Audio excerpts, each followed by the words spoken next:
नमस्कार। आज हम पंचायती राज व्यवस्था से संबंधित महत्वपूर्ण प्रश्नों और बिंदुओं को देखेंगे जो सभी एग्जाम के लिए महत्वपूर्ण है। तो यहाँ पर पहला प्रश्न है कि भारत में स्थानीय शासन लागू करने की किसने सिफारिश की थी? तो लॉर्ड मेयो 1870 में। दूसरा प्रश्न है किसके कार्यकाल में पहली बार स्थानीय शासन बोर्ड की स्थापना हुई? तो लॉर्ड रिपन। सामुदायिक विकास कार्यक्रम को कब लागू किया गया था? 1952 में। सामुदायिक विकास कार्यक्रम को बेहतर क्रियान्वयन के लिए किस समिति का गठन किया गया? तो बलवंत राय मेहता समिति 1957। त्रिस्तरीय पंचायती राज की स्थापना की सिफारिश किस समिति ने की थी? तो बलवंत राय मेहता समिति, जो 1957 में आया था।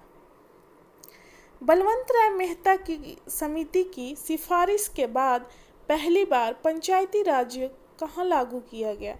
तो 2 अक्टूबर 1959 को राजस्थान के नागौर जिले में लागू किया गया था। राजस्थान पहला नंबर है, लेकिन राजस्थान के बाद कौन से दूसरे राज्य ने पंचायती राज्य को लागू किया? तो आंध्र प्रदेश। पहली बार लोकतांत्रिक विकेंद्रीकरण की बात किस समिति ने की थी? तो बलवंत राय मेहता समिति। पंचायतों के विकास का द्वितीय चरण में कौन सी समिति आई? तो बलवंत राय मेहता समिति के बाद अशोक मेहता समिति 1978 में आता है।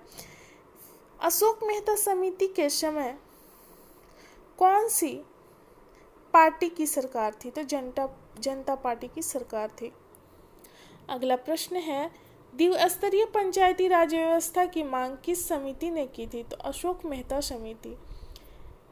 द्विस्तरीय में हो जाएगा एक जिला परिषद और एक मंडल पंचायत। अगला प्रश्न है किस समिति ने पंचायती राज वित्त निगम की स्थापना का सुझाव दिया था? तो अशोक मेहता समिति। अगला प्रश्न ग्रामीण विकास एवं गरीबी निवारण कार्यक्रम की समीक्षा के लिए किस समिति का गठन किया गया था? GV राव समिति 1985। अगला प्रश्न है जिला परिषद को सर्वाधिक महत्वपूर्ण स्थान किस समिति ने दिया था? तो GV राव समिति ने। पंचायती राज संस्थाओं का पुनरुद्धार की अवधारणा पर आधारित किस समिति का गठन किया गया? लक्ष्मीमल सिंघवी समिति, जो 1986 में आया था। पंचायत को संवैधानिक आधार किस समिति ने प्रदान किया? तो लक्ष्मीमल सिंघवी समिति। किस समिति ने पंचायती राज को राज्यों का विषय न मानकर संघ का विषय माना? PK थुंगन समिति, जो 1988 में आया था। पंचायत को संघ का विषय मानते थे, उनके अनुसार संघ माना गया पंचायत को। गाडगिल समिति आया 1988। अब यहाँ पर क्रम देख लेते हैं। बलवंत राय मेहता समिति आया सबसे पहले 1957, फिर अशोक मेहता समिति आता है 1978, फिर दांतेवाला समिति आता है 1978, GV राव समिति आता है 1985 और फिर आता है लक्ष्मीमल सिंघवी समिति 1986। अब पंचायती राज से संबंधित महत्वपूर्ण समिति देख लेते हैं और उसका गठन क्यों किया गया था। तो सबसे पहले बलवंत राय मेहता समिति 1957 में इसका गठन सामुदायिक विकास कार्यक्रम के कार्यान्वयन की समीक्षा के लिए बनाया गया था, गठन किया गया था। VK राव समिति, जो 1960 में आया, पंचायत संबंधी सांख्यिकी की तर्कसंगतता को जांचने के लिए इसका गठन किया गया था। GR राजगोपाल अध्ययन दल 1962, इसका गठन न्याय पंचायत के गठन का अध्ययन के लिए किया गया था। के संथानम समिति, इससे हमेशा एग्जाम में आता है क्वेश्चन, 1963 में आया था। पंचायती राज संस्थाओं को वित्तीय प्रावधान एवं स्थिति की समीक्षा के लिए गठन किया गया था। अशोक मेहता समिति 1977 पंचायती राज्य के मूल्य एवं प्रशासनिक ढांचे संबंधित तत्व के लिए किया गया था। अगला है दांतेवाला समिति जो 1978 में आता है, तो खंड स्तर परियोजना स्वरूप सभा के लिए इसका गठन किया गया था।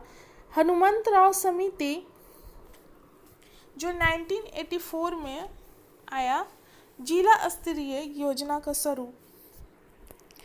GVK राव समिति जो 1985 में आया, इसमें देखते हैं ग्रामीण विकास के लिए प्रशासनिक समायोजन एवं गरीबी निवारण कार्यक्रम का गठन किया गया। LM सिंघवी समिति 1986 में लोकतंत्र एवं विकास के लिए पंचायती राज संस्थाओं का पुनर्शक्तिकरण इसका कार्य था। PK थुंगन समिति 1988 स्थानीय निकायों की संवैधानिक मान्यता की अनुशंसा की गई इसके अंतर्गत। फिर अगला प्रश्न आते हैं 73वां संविधान संशोधन कब लागू किया गया? तो 24 अप्रैल 1993। उस समय नरसिम्हा राव की सरकार थे। अगला प्रश्न है 74वां संविधान संशोधन कब लागू किया गया?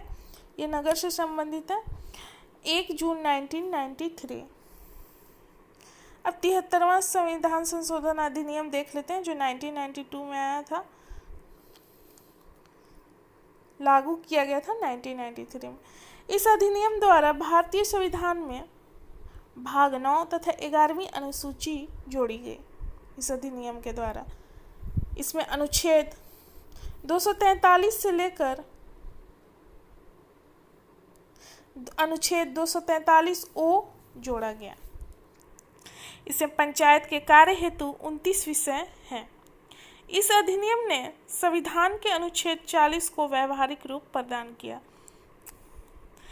अगला प्रश्न है किस अनुच्छेद के अंतर्गत पंचायतों के चुनाव में महिला व अनुसूचित जाति एवं जनजाति तथा अन्य पिछड़े वर्ग को आरक्षण प्रदान किया गया है? तो अनुच्छेद 243D के अनुसार। अगला प्रश्न है ग्राम सभा की परिभाषाओं का वर्णन किसमें किया गया है, किस अनुच्छेद में?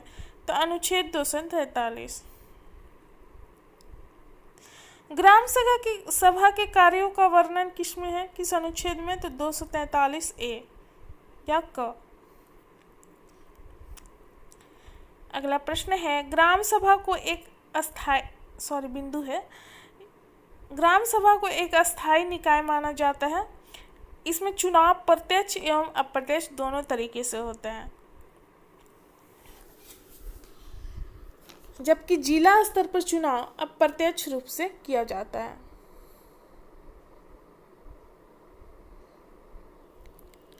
किस राज्य में सबसे पहले महिलाओं को 50% आरक्षण दिया गया था? तो मध्य प्रदेश में दिया गया था।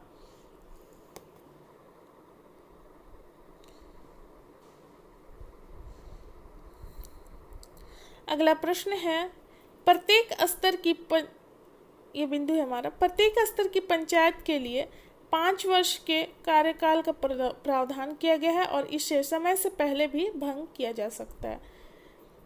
पंचायत भंग होने की तिथि से 6 माह के अंदर चुनाव कराया जाना निश्चित होता है। पंचायत सदस्यों के निर्वाचित होने की आयु 21 वर्ष कम से कम होनी चाहिए और जो मत देते हैं उनकी आयु 18 वर्ष होनी चाहिए। राज्य चुनाव आयोग का वर्णन अनुच्छेद 243K में है। वित्त आयोग राज्य स्तर पर अनुच्छेद 243I जो 73वें संवैधानिक संशोधन अधिनियम के अंतर्गत है, और नगर स्तर पर देखते हैं अनुच्छेद 243Y जो 74वें संवैधानिक अधिनियम के अंतर्गत देखते हैं। कौन से राज्य में 73वें संवैधानिक संशोधन अधिनियम लागू नहीं होता? तो नागालैंड, मेघालय तथा मिजोरम। उसके बाद देखते हैं कि मणिपुर राज्य का पहाड़ी क्षेत्र, केवल पहाड़ी क्षेत्र यहाँ पर, और तथा पश्चिम बंगाल के दार्जिलिंग गोरखा हिल में भी 73वें संवैधानिक संशोधन अधिनियम लागू नहीं होता है वहाँ पे। 74वें संविधान संशोधन के अंतर्गत संविधान का भाग 9A और 12वीं अनुसूची का निर्माण किया गया। यहाँ पर कुछ महत्वपूर्ण अनुच्छेद को देखते हैं। तो अनुच्छेद 243 में परिभाषाएं का वर्णन किया गया है। 243 क या ए में ग्राम सभा के कार्यों का वर्णन है। 243 ख बी ग्राम पंचायत के गठन का वर्णन किया गया है। फिर है 243 ग शी पंचायतों की संरचना के बारे में बताया गया है। अगला है अनुच्छेद 243 घ डी, तो स्थानों का आरक्षण का प्रावधान है यहाँ पर। 243 अंगा ई पंचायतों की अवधि का वर्णन किया गया है। अनुच्छेद 243 च एफ सदस्यता के लिए अयोग्यताओं का वर्णन किया गया है। फिर अगला है अनुच्छेद 243 छ जी पंचायत की शक्तियाँ, प्राधिकार और उत्तरदायित्व का वर्णन किया गया है। अनुच्छेद 243 ज एच में देखते हैं कि पंचायत द्वारा कर अधिरोपित करने की शक्तियां और उनकी निधियां का प्रावधान किया गया है। अनुच्छेद 243 झ आई वित्त आयोग का गठन किया गया है। अनुच्छेद 243 ट के अंतर्गत पंचायतों के लिए निर्वाचन की व्यवस्था की गई है। अगला नंबर देखते हैं कि नगर पंचायत में कितनी संख्या होनी चाहिए जिससे वह नगर पंचायत कहलाता है। तो 10,000 से 20,000 के बीच जनसंख्या होनी चाहिए। और उसके बाद आता है नगर परिषद, तो उसकी जनसंख्या वहाँ के लोगों की होनी चाहिए 20,000 से 3 लाख की जनसंख्या के बीच, वो नगर परिषद कहलाएगा। और नगर निगम आ जाता है हमारा 3 लाख से अधिक जनसंख्या वाला एरिया।